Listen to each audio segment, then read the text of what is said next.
au-delà des questions politiques, vous avez planché avec beaucoup de perspicacité sur les grands dossiers du développement économique et social de notre cher Sénégal.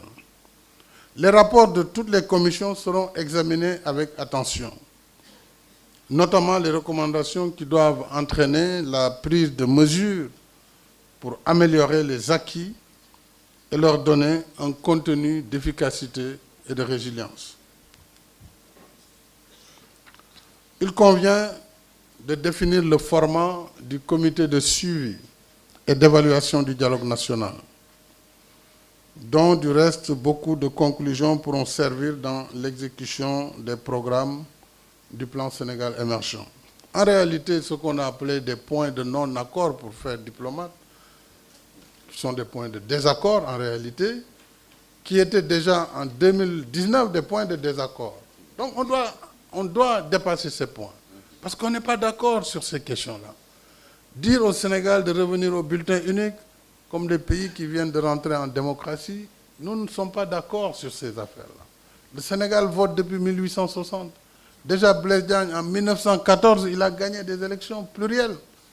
Et depuis, c'est le même modèle. Nous avons connu des alternances à tous les niveaux, aux élections présidentielles, aux élections législatives. Donc le Sénégal n'a pas de problème de système électoral. Waxtaan aussi wax dëgg ci la. Donc il n'y a pas de problème de bulletin. Mais comme vous avez dit, il faut faire une étude, vous ferez l'étude. La question chef de parti, président de la République, c'est réglé depuis le président Wade. Il était contre, moi je suis contre. Maintenant demain, si vous avez un président de la République qui, lui, veut ne plus être chef de parti, ben, il actera.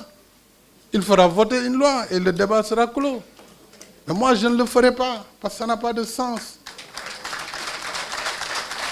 Le président de la République, c'est un acteur politique avant tout. La preuve, j'ai une coalition de plus de 200 partis, si je ne suis pas politique. Ça, c'est valable lorsqu'on a un mandat unique. Il y a des pays qui ont un mandat unique. Donc, dès que vous êtes président, vous sortez de la politique, parce que vous ne cherchez pas un second mandat. Donc, vous êtes président de tous les citoyens du pays. Mais tant qu'il y a la question des mandats, 2 mandats, je ne vais pas amener le débat. 2 mandats consécutifs. Mais soyez rassurés, je vais répondre très bientôt. Je vais répondre. Je vais répondre parce que le moment est venu. S'il vous plaît. Merci, merci, merci, merci. Donc, s'il vous plaît, s'il vous plaît. Je vais répondre parce que maintenant, le moment est venu pour répondre. Pas avant, mais ce n'est pas aujourd'hui. Pas aujourd'hui. Je ferai un discours à la nation.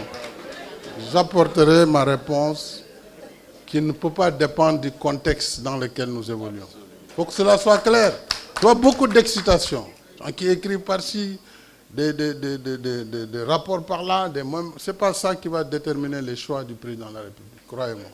Ça va être un choix libre, souverain, qui s'exercera et qui sera expliqué au pays, quel qu'il soit, et qui sera assumé, tel qu'il soit. Donc ça, c'est pour bientôt. Donc, li ci des yàggatul mën nañ ko xaanu ñu tabaskee ba pare rek ñu songu comme ça au moins que les gens aient le temps de bien manger leur viande de tabaski et puis voilà.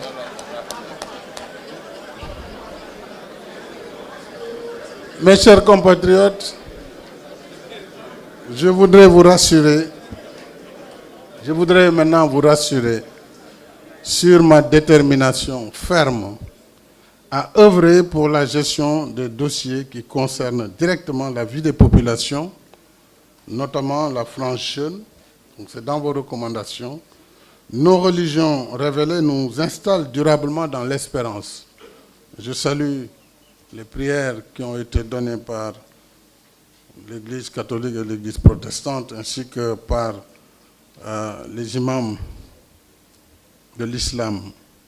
Notre volonté construit les éléments qui alimentent la flamme de l'espoir. Et c'est le lieu de souligner avec force que l'engouement suscité par le dialogue national est une expression éloquente